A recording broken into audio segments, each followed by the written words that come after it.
कभी आईएएस तो कभी आईपीएस बनकर के की शादी, इनफैक्ट शादियां, और लगा दी करोड़ों की चपत।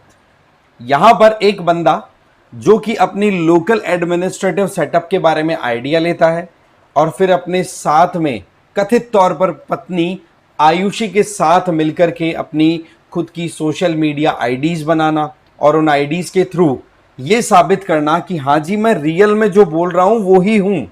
मतलब ये कि अपना सोशल मीडिया पर अपना खुद का फेस बना लेना, फिर मैट्रिमोनियल साइट से महिलाओं के साथ में जो शादी के लिए सर्च कर रही हैं उनके साथ कांटेक्ट करना, फिर उन्हें बताना कि देखो मैं आईएएस ऑफिसर हूँ, आईपीएस ऑफिसर हूँ, फला फला डिस्ट्रिक्ट में काम कर रहा हूँ या आपके डिस्ट्रिक्ट में इस पर्टिकुलर पोजीशन पे हूँ, आपकी इस तरीके से सहायता, मतलब दोस्ती का एक इनिशिएटिव लेना। और उस दोस्ती के झांसे में फिर बाद में लेकर के जब कॉन्फिडेंस आ जाए उस महिला को जो भी वहां पर मैट्रिमोनियल साइट के ऊपर कांटेक्ट में आई थी कि हाँ भाई ये तो बंदा बिल्कुल जेन्युइन है, तो उससे फिर पैसे लेना और फरार हो जाना। इस तरीके का केस अभी बहुत ही ज्यादा हाईलाइट हो रहा है उत्तर प्रदेश में। और अपनी आइडेंटिटी की बात करें तो ये बंदा है, आरोपी का नाम है विष्णु शंकर गुप्ता। तो ये बंदा अपनी आइडेंटिटी बदल बदल करके कितनी ही महिलाओं को लूट चुका है। अभी तक देखा जाए तो 10 से ज्यादा महिलाओं के बारे में पता पड़ चुका है और ज्यादा इन्वेस्टिगेशन अभी होनी बाकी है। बाकी जो केस अभी निकला है वो बड़े अलग ही ढंग से निकला है, उसको हम डिटेल में समझेंगे। लेकिन आगे बढ़े उससे पहले आप मुझे फॉलो कर सकते हैं इस क्यूआर कोड को स्कैन करके टेलीग्राम पर। दूसरा, सिर्फ 2 दिन बचे हैं हिंदी दिवस के, जो ऑफर्स आपके चल रहे हैं ना उनमें आपको सृजन 2026, ठीक है, इसको आप ज्वाइन करते हो तो 53% का आपको डिस्काउंट मिल जाएगा।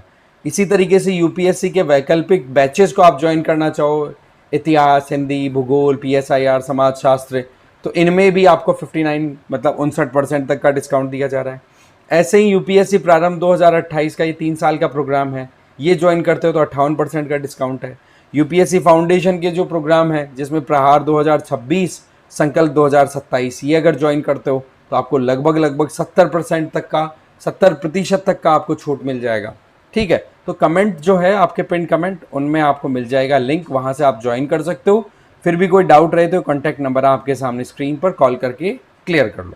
तो बात कुछ ऐसी है कि कानपुर पुलिस ने मैट्रिमोनियल साइट के जरिए महिलाओं को शादी का झांसा देकर करोड़ों की ठगी करने वाले आरोपी को गिरफ्तार कर लिया। आरोपी कभी खुद को जज बताता, तो कभी आईएएस अधिकारी, तो कभी आईपीएस अधिकारी। ऐसे में वो अपना रुतबा बना करके महिलाओं के साथ अपनी दोस्ती बढ़ा था। फिर उसके बाद में जब कॉन्फिडेंस बिल्टअप हो गया महिलाओं के दिमाग में, दिल में वो जगह बना चुका, तो उसके बाद में फिर लाखों की रकम हड़प के रफू चक्कर होना, ये एक ट्रेंड देखने को मिला। तो जो पुलिस है कानपुर की, उनके द्वारा नवाबगंज में आरोपी विष्णु शंकर गुप्ता, जो कि 42 साल की उम्र का, और उसकी पत्नी, कथित तौर पर पत्नी बोला जा रहा है क्योंकि पत्नी की भी एक अलग ही स्टोरी है, वो हम समझेंगे, आयुषी गुप्ता, उम्र 33 साल, इन दोनों को लिया है हिरासत में। तो मामला कुछ ऐसा है कि ये मैट्रिमोनियल साइट से अपनी प्लानिंग करता है।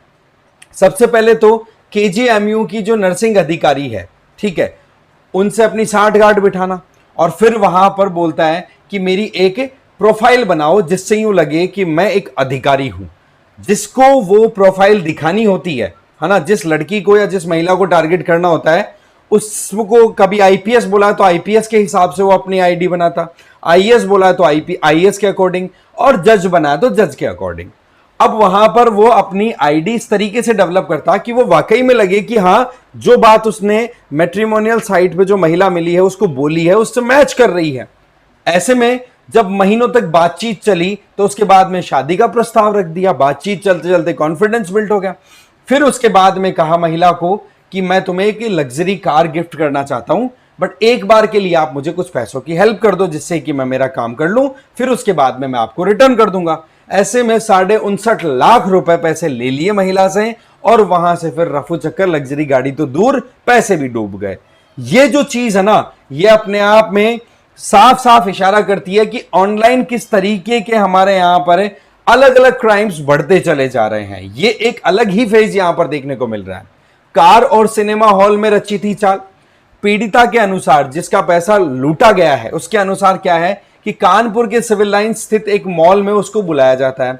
फिर वहां पर बताया जाता है कि पैसे कैसे निकल जाए। अब देखो, कि मॉल में बुलाया गया और वहां पर गाड़ी खड़ी है, गाड़ी नई एकदम न्यू ब्रांड, ठीक है, और उस पर फर्जी नंबर प्लेट लगा करके और उसमें बिठाया जाता है कि चलो ठीक है, ये देखो ये गाड़ी मैं आपको दे रहा हूं, आप ये थोड़ा सा पैसा दे दो आप मुझे। वो पैसा दे दिया, मॉल में पहुंच गए कि चलो ठीक है, गाड़ी तो अब मैं चाबी आपको दे ही दूंगा, अभी चलते हैं, आ जाओ। फिर वहां पर पैसे लेकर के वॉशरूम का नाम लेकर के भाई साहब रवाना। और फिर बाद में महिला ने देखा, बोले ये तो मेरे साथ बहुत बड़ी ठगी हो गई। फिर महिला ने कर्नलगंज जाकर के थाने में अपनी शिकायत दर्ज कराई। फिर बाद में पुलिस के द्वारा आज वहां के जो डीसीपी सेंट्रल श्रवण कुमार सिंह है, उनके द्वारा उनकी लीडरशिप में पूरी इन्वेस्टिगेशन हुई, सीसीटीवी फुटेजेस निकाले गए, कॉल डिटेल्स निकाली गई। फिर जाके पता पड़ा कि ये तो एक बहुत ही बड़ा, कहते हैं ना कि हैबिचुअल क्रिमिनल है, ये तो अपने आप में किस तरीके से काम करता है। अच्छा, सीसीटीवी से आइडेंटिटी निकाल ली कि कहां पर रहता है, नवाबगंज में, वहां जाकर के उसको गिरफ्तार किया। फिर उस बंदे से जब बातचीत की गई तो आप देखो कि पुलिस जब पहुंची तो पहले तो कुत्तों से उन पर अटैक करवा दिया, पुलिस पे टैकल हो गया, कोई बात नहीं। फिर उसके बाद में उस बंदे से कहा कि बोला पैसे कहां हैं ये बता, तो उसने बोला बोला कौन से पैसे, मैं कोई पैसे वैसे नहीं जानता, मैं नहीं दूंगा। तो फिर पुलिस ने एक चीज बोल दी कि एक चीज समझ ले, तेरे इसी मोहल्ले में गधे पे बिठा करके तेरा जुलूस निकलवाएंगे। ऐसे में वो बदनामी के डर से फिर बोलता है कि मेरे पास 42.5 लाख रुपए, वो तो बरामद किए। फिर उसके बाद में उसकी जो पत्नी है आयुषी, उससे भी पूछताछ की गई। तो आप देखो कि जो आयुषी गुप्ता है उसको भी इसी तरीके से मैट्रिमोनियल साइट के थ्रू ही आईएएस आईपीएस जज बनकर के इस विष्णु शंकर गुप्ता ने लूटा था। और अब आयुषी जो है वो इसकी खुद की साजिश की शिकार तो हो गई थी पहले, अब साथ मिलकर के दोनों अब इसी तरीके के ठगी को अंजाम देते हैं। शादी हुई बोला हमारी, फिर तलाक हो गया, पर हम मजबूरन अब दोनों फिर से एक साथ रह रहे हैं और अब मिल करके ठगी करते हैं। तो ये सिनेरियो है। अब ऐसे में सवाल ये आता है कि कितनी महिलाओं के साथ में भाई अभी तक इस तरीके का काम किया इस बंदे ने। तो बोले एक नहीं, दो नहीं, 10 के लगभग, 10 से ज्यादा महिलाओं को इसने निशाना बनाया है, जहां पर अपनी आइडेंटिटी, अपनी प्रेस्टीजियस पोजीशन दिखा करके काम लिया, भरोसा जीता। अब ये भरोसा जीतना ही तो सबसे बड़ी चीज है कि हम सवाल नहीं करते। आईएएस आईपीएस साहब आ गए, कोई फर्जी आ गया, कितने ही केसेस हमने डिस्कस किए हैं, हर बार यही मुद्दा आता है कि ब्लाइंडली मान जाते हैं। अरे भाई सवाल तो पूछो, आई कार्ड तो देखो, एटलीस्ट एक कितना कि वेल अवेयर सिटीजन तो बनी है, राइट, जिससे कम से कम ये खामियाजा तो ना भुगतना पड़े, पता पड़े कि कल और कितनी बड़ी लूटमार हो गई। इस चक्कर में चलते हैं। अब इन्वेस्टिगेशन और बाकी अभी है, फिर देखते हैं कितनी और पीड़िताएं निकलेंगी। अभी केवल ये फिगर देखा गया है कि 10 से ज्यादा है, ये तो पक्की बात है।